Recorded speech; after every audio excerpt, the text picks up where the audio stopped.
Senhor, o que o diabo tem de tão importante? O que o inimigo tem de tão importante que as pessoas trocam o sangue vertido na cruz do Calvário pelas nossas vidas para talvez ficar dando lugar à carne no dia de hoje? Mas acompanha comigo, por gentileza, a partir do verso 25 do capítulo 14 do Evangelho de Jesus, segundo escreveu Lucas. A epígrafe do título da Bíblia que eu tenho em mãos diz assim, ó: Jesus ensina sobre o preço de ser um discípulo. Aleluia! Repete por favor comigo. O pastor vai falar e você vai repetir. Jesus ensina sobre o preço de ser um discípulo. Aleluia. Ser discípulo do Senhor não é ser qualquer coisa. Ser discípulo do Senhor é você imitar o mestre. Discípulo é todo aquele que imita o seu seguidor, que imita o seu mestre. Tem alguém que segue Jesus Cristo aqui? Quem segue Jesus Cristo pode dar glória a Deus bem forte para Jesus? Eu e você somos discípulos do Senhor Jesus. Mas vamos aprender com a palavra um pouquinho para ver se nós estamos dentro mesmo do esperado que Jesus tem para a minha vida e para a tua vida. Acompanhe por gentileza. Ora, ia com ele uma grande multidão, e voltando-se disse, vou parar aqui rapidinho. Quando Jesus está a uma grande multidão, essa igreja é uma igreja de grande multidão, porque Jesus está aqui. Quem quer se dar glória a Deus para Jesus? Melhor falando, quando tem dois ou mais reunidos, Jesus está no nosso meio. E pode ter certeza que Jesus já está aqui. E não faz pouco tempo não, já faz tempo. Porque eu creio que a igreja já está aberta no dia de hoje há mais de 1 hora. E Jesus já caminhou aí. Jesus já contemplou o meu pensamento, o seu pensamento. Quem quer se dar glória a Deus para Jesus? Agora, presta atenção comigo, verso 26. Se alguém vier a mim e não aborrecer o seu pai, mãe, e mulher, e filhos, irmãos e irmãs, e ainda também a sua própria vida, não pode ser meu discípulo. Quem der entender, diga amém. E qualquer que não levar sua cruz e não vier após mim, não pode ser meu discípulo. Pois qual de vós, querendo edificar uma torre, não se assenta primeiro a fazer as contas dos gastos, para ver se tem com que acabar? Verso 29. Para que não aconteça que depois de haver posto os alicerces e não a podendo acabar, todos os que a virem comecem a escarnecer dele, dizendo: este homem começou a edificar e não pode acabar. Qual é o rei que, indo à guerra a pelejar contra outro rei, não se assenta primeiro a tomar conselho sobre se com 10 mil pode sair ao encontro do que vem com ele com 20 mil? Repete comigo: conselho. Mais uma vez, bem forte: conselho. Gravamos o que é conselho. Jesus vai ensinar a gente a pedir conselho hoje. O verso 32 diz assim, ó: de outra maneira, estando o outro ainda longe, manda embaixadores e pede condição de paz. Assim, pois, qualquer de vós que não renunciar a tudo quanto tem, não pode ser meu discípulo. Quem está entendendo, diga amém. Para ser discípulo de Jesus, eu e você temos que renunciar a tudo.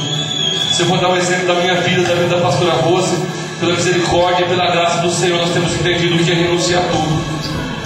De vez em quando a gente começa a ver algumas praias, algumas fotografias que temos em casa e pensamos: poxa, era tão bom quando a gente passeava, né? Era tão bom quando a gente ia para o litoral, para a Ilha Bela. Olha que bênção de passear dessa forma. Mas nós renunciamos tudo para servir ao Senhor Jesus. Quem está entendendo, diga amém. E nós somos discípulos de Jesus, e nós somos o líder desse ministério. Consequentemente, quem está na nave da igreja é discípulo do líder da igreja, e consequentemente o líder é discípulo de Jesus. Quem entende esse glória a Deus com Jesus? Mas olha que interessante, a gente não quer isso não, Deus abençoe. Olha que interessante dizer, a gente procura dar o melhor exemplo possível, e às vezes a gente olha para a nossa retaguarda, para o nosso lado direito, para o nosso lado esquerdo, precisando de alguém para ajudar a levar o ministério de Jesus para frente. Sabe o que a gente encontra às vezes? Encontra: hoje eu não posso, hoje não dá, hoje choveu, hoje furou o pneu, hoje não tenho dinheiro, hoje não consigo fazer. Quem está entendendo, diga amém. As pessoas perguntam como que pode alguns ministérios ser lotados de gente. Sabe por quê? Porque as pessoas respeitam os líderes. Sabe por quê? Porque as pessoas, ela entende a visão do líder. Mas o pastor está falando que não estão entendendo a sua visão. Às vezes eu fico preocupado, que as pessoas não estão entendendo a nossa visão. A visão do Ministério Manancial de Deus é pregar o Evangelho a toda criatura, porque essa igreja é uma igreja missionária. Quem entende assim da glória a Deus para Jesus? Eu não fui chamado lá das drogas, onde eu era cativo. Eu não fui chamado de 15 anos de bebida alcoólica para vir hoje aqui do ministério para ficar sentado somente, ou de vez em quando vir para a igreja. Eu não vim chamado para isso, não. Se fosse para ser dessa forma, aleluia, eu talvez não queria nem estar em nenhum ministério. E eu tenho certeza que tem pessoas que têm o chamado de servir ao Senhor e de fazer discípulo. Quem está entendendo a glória a Deus para Jesus? A minha preocupação é porque tem pessoas que falam assim, ó: Senhor, eis-me aqui, envia-me a mim. Cadê essas pessoas que um dia falaram isso para talvez sair no banco da igreja aprendendo com a palavra do Senhor? Isso me preocupa, porque essa pessoa que não entende numa igreja pequena, numa igreja grande, não vai entender. Porque tem pessoas que têm preocupação em pregar somente o Evangelho, tem pessoas, e não é o caso dessa igreja. Glória a Deus por isso. Deus tem levantado pessoas que estão aprendendo a pregar o Evangelho. Mas eu tenho visto, pela misericórdia do Senhor, que essas pessoas não estão preocupadas somente em pregar o Evangelho. Mas são poucas essas pessoas. Mas são muitas as pessoas que esquecem da verdadeira razão de servir ao Senhor Jesus. Qual é a verdadeira razão de servir ao Jesus? É você ver o seu próximo e você falar assim, ó: eu vou me colocar na brecha, eu vou orar pelo meu próximo. Quem está entendendo, diga amém. Eu fico preocupado. Acompanha comigo aqui, por gentileza.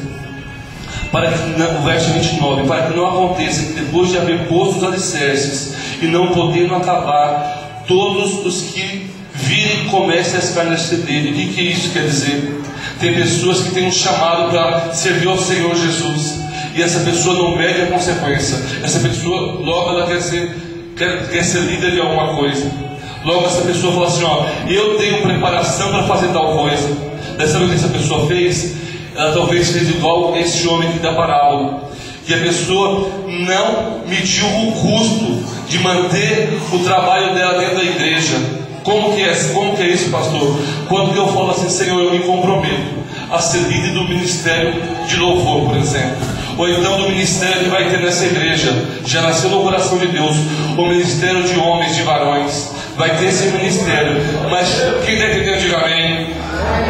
Mas antes de nós falar assim, ó: eu sou líder, eu vou ter que sentar, como a gente vai fazer uma construção. Eu vou ter que sentar, vou ter que fazer uma reunião, vou ter que colocar na ponta do lápis o que eu preciso para ser um líder do ministério. Quem está entendendo, diga amém. Eu preciso de quanto de dinheiro, eu preciso de que roupa, eu preciso de como fazer. Será que as pessoas que são membro do grupo de varões, é o exemplo que o pastor está dando, vai ter condições de vir em todos os cultos para aprender? Essa pessoa que fala assim, ó: eu quero ser membro, essa pessoa vai ter que sentar e vai ter que falar assim, eu tenho entendimento que eu posso servir. Porque se você falar assim, eu não tenho entendimento, então é melhor você falar assim, ó: eu não posso servir. Quem está entendendo, diga amém. Sabe por que é melhor você ser sincero? Porque quando você fala para o pastor e para a pastora assim, ó: eu sou líder, e você não é líder de nada, porque você nem liga, nem fala nada que não pode fazer. Eu fico preocupado com isso. Sabe por quê? Porque a gente tem compromissos. Temos tantos compromissos que a gente fala, a pessoa liga para a gente, às vezes fica com raiva, pensa que a gente não vai entender. Mas porque a gente tem um compromisso, quando a pessoa não vem fazer o compromisso como liderança. E são vários os problemas, vários problemas que temos. E às vezes você pode ter uma pastora enferma, um pastor enfermo, mas a pessoa fala assim, é o diabo. Não é o diabo. Quem está entendendo, diga amém. Não é o diabo, é a própria pessoa da igreja. Daí você fala, nossa, é isso mesmo. Porque tem pessoas que falam que tem um compromisso, falam assim, olha, esse aqui, Senhor, e não pega a sua cruz e segue para ajudar. Então quando a gente fala assim, eu quero servir ao Senhor, eu quero servir ao ministério, eu vou ter que falar assim, ó: quando eu não puder fazer tal coisa, liga, fala assim, eu não posso mais fazer, olha, você me desculpa. É a melhor coisa do que você falar assim, ó: pode contar comigo. É melhor a gente ter uma pessoa que faça do que 10 que fala que faz e não faz nada. Quem está entendendo, diga amém. O ano passado, véspera do ministério, de primeiro ano de aniversário da igreja, eu pensei que a